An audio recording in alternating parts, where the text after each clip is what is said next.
Good morning, everyone. So in just a moment, all of this... We're good. We're good? All right. In just a moment, all of that's going to make sense. In a moment. Right now, it looks like alien stuff to you. But you'll see. So the lesson title for this message, this Lord's message, is That Was Real. And the reason I honed in on reality for the focus of this morning was because, well, I'm keeping in mind the drastic changes of the world today. We have some pretty influential men trying to virtualize our reality for us, the metaverse. Mark Zuckerberg and his, recent project.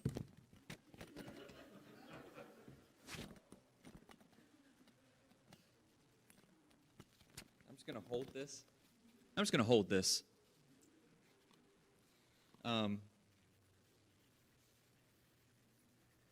And after watching Mark Zuckerberg try to explain, the hope for the future, it took me to Ready Player One.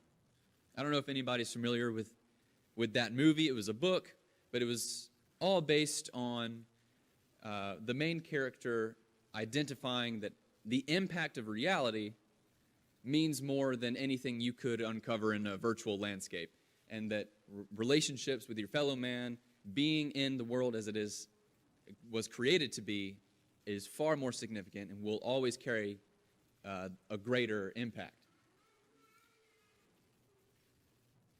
Reality.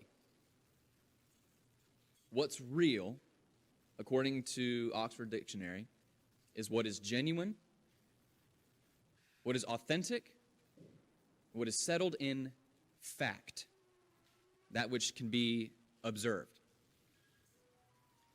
There are attributes of our God that we know are real. We're approaching now a frame of mind that's real, because what we're approaching, the remembrance of what the emblems mean, the bread, the wine, those things are real. To us, to Christians, the bread and the wine is really the body and the blood of Christ that we get to commune with, partake of, because of what He did for us on the cross. That was real. I want to direct our minds to just a couple of points, a couple of items in the Bible that, regardless of the camp that you may find yourself in, the resting fact can be, that was real, that actually happened. And it starts with this. People who are believers, people who are not believers, are puzzled at this Hebrew word, breshit. This is the very first Hebrew word in the Bible. It is given 3 English words in the beginning. That's how it's translated. But breshit is so puzzling because each one of those Hebrew letters has a message assigned to it in ancient Hebrew. Like how in Egypt there are, hieroglyphics and each little symbol means something. It's the same with this language. Beit, Resh, Aleph, Shin, Yod, and Tav. Hebrew reads that way. So if we're going to look at each of those letters, we see in Paleo Hebrew, which is like the hieroglyphic stuff, there is a pictograph assigned to each letter. Beit, Resh, Aleph, Shin, Yod, Tav. Beit, in Paleo Hebrew, kind of looks like the top of a tent.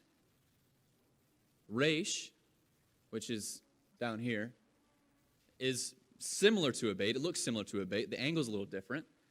But in some manuscripts, it looks kind of like it's the top of a person's head. It's the top of an individual. Aleph, up there in the top corner, looks like an ox head. If you see like the farthest corner of the letter, it could be the nose of the ox. Nod your head if you kind of see what I'm talking about. Yeah, I don't see a lot of nods. But anyways, Aleph is given, because it's the first letter in the Hebrew alphabet, it's given the letter of first, and the meaning of first, strength. Sheen, down here, is represented by two squiggles, kind of looks like a W. Well, if you give points to that W, looks like teeth. If you were to draw teeth, scary teeth. Destruction is the meaning related to that letter. Yod is to look like, where is it up here? Hello. Oh, yeah, bottom here. So Yod is to look like a hand in that it's my work, my doing. And the last letter, Tav, is right here, and it's just two sticks crossed. It's to mark a sign or a covenant, a tree. If I were to ask maybe some Bible scholars in here what Bar Jonah meant, do we know that means son of Jonah? Bar means son. Beit and Resh, Bar, B-R. Aleph is next. Aleph meaning first. Aleph also attributed the letter to God. Elohim begins with Aleph. Bar, Aleph, son of God. Destroyed, teeth, Sheen, by his own hand, his own will, on the tree. The very first Hebrew word in the Bible, Bereshit, carries the meaning the Son of God is destroyed by his own hand at the mark of the covenant. The tree. Points to the cross. People are, it's a cute word study to do and to point out to new language learners. Look, a word can be a word, but it also can mean a whole complex number of other things because there's messages, hidden messages that God leaves for us to find. And whether you're for God or against God, people are approaching this word and like, what? Yeah, it's real. That's real. Can you go to the next slide, please? Each of those letters there, for your reference, are where I got all of those meanings. It's not just Cameron spouting off to you, some random stuff. That's pretty cool. And that's pretty real. That in the beginning, God points to his Son on the cross. Can you check out Revelation chapter 13, verse 8 for me? If you pull it up, you see it's a description of two beasts. The whole chapter is a description of two beasts. And in verse 8, there is a significance tied not to a beast, but to the Lamb of God. That Lamb we all know is to identify Christ. Christ is the Lamb. And if I'm not mistaken, Revelation 13, verse 8, speaks of the Lamb being slain from the beginning. Nod your head if that's what you read in verse 8. The Lamb of God being slain from the beginning. because that's what the message was in the very first word of the Hebrew Bible. That was real.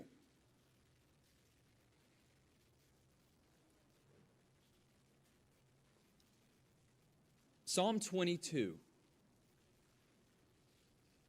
prophesied of what the eventual Messiah would endure in his suffering, which, if we remember Psalm, we remember David. David came way before Christ, thousands of years before Christ, and to the T, if we read Psalm 22, describes, and Christ even echoes the sentiments of Psalm 22 exactly, verbatim, on the cross.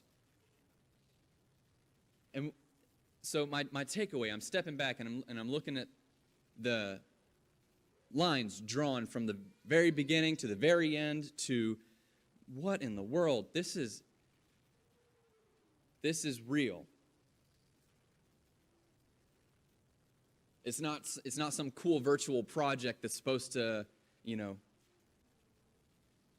heighten the imagination.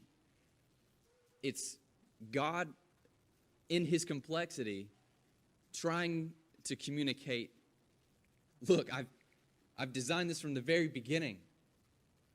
Christ on the cross. For us.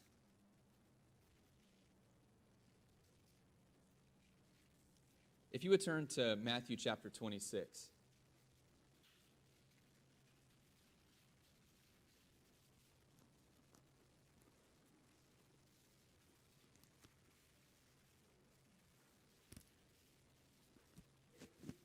Does that still work? Yeah, that still works.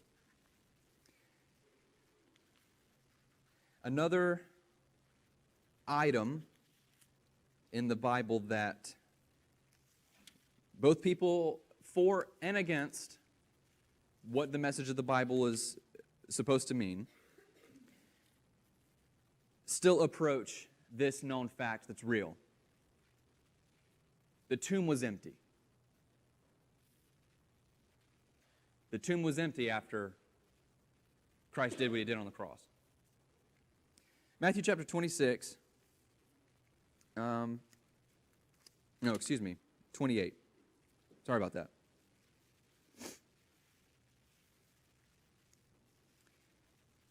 I'm going to start reading from verse 1.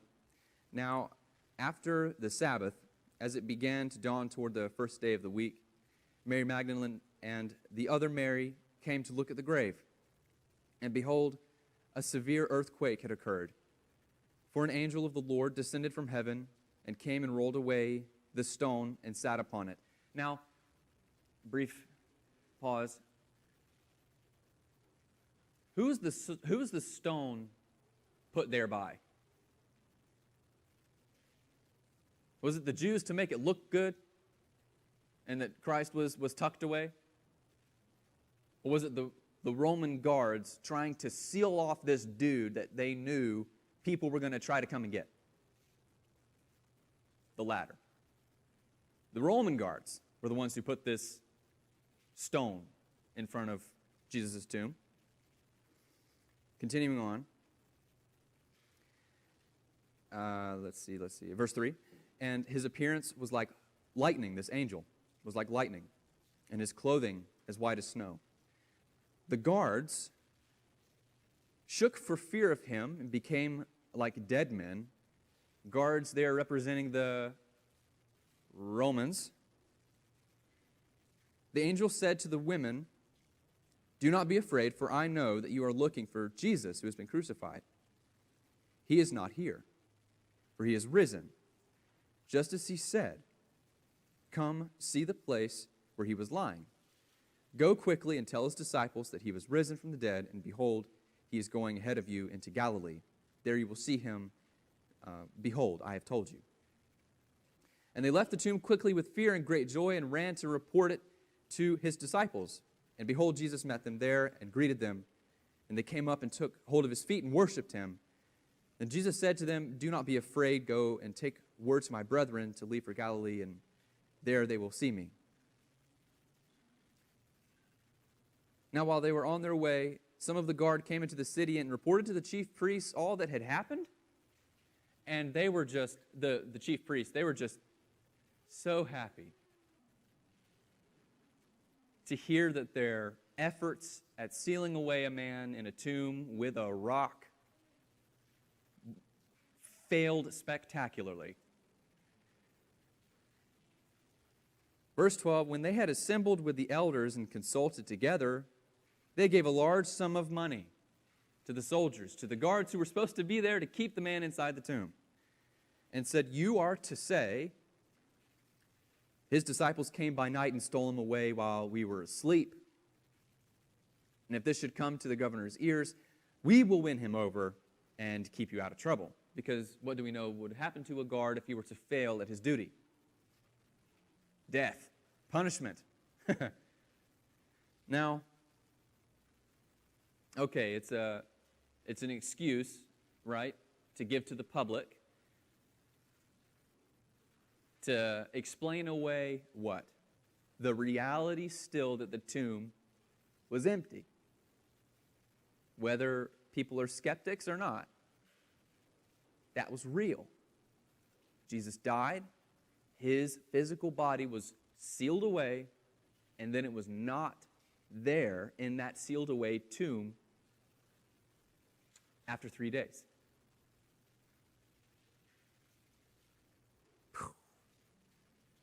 That was real.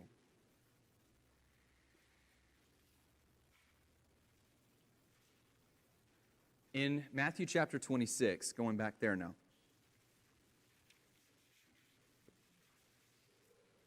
in verse 26, we begin to read the introduction to the institution of the Lord's Supper.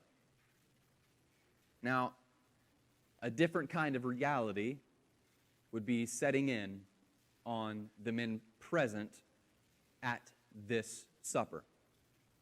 Not that what they had experienced in the years of ministry with Jesus before wasn't real, but this is where things take on a new meaning.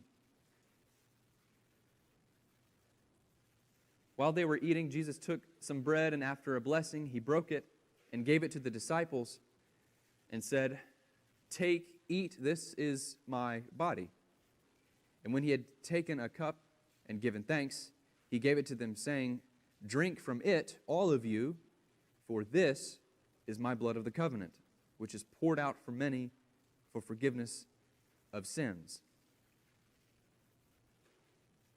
So can you back the slide up one? His blood was poured out for what? The covenant? Not that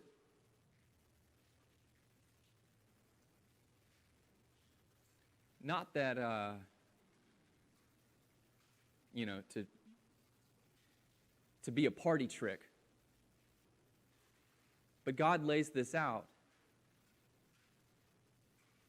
as the period behind his message.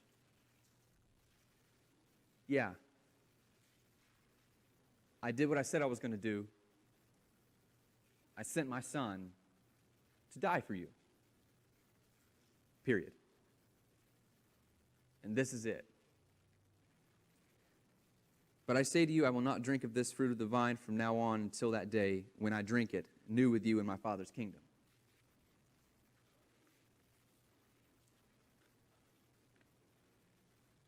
That was real.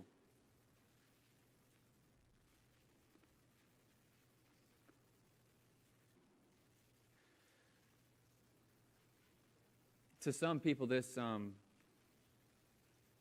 kind of conversation, it's not real enough to sway them or convince them that they should change their lives in any way.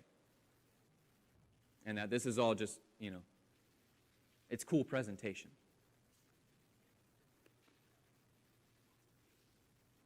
But to those of us who are Christians, those of us who have put to death self, Galatians 2:20, to not live for our identity anymore. This is the pinnacle of our faith. Christ did what he said he was going to do. His body and his blood shed for us. What is that bread to you? What is that cup that we drink together to you? I hope that it's I hope to you that it's real. Thank you.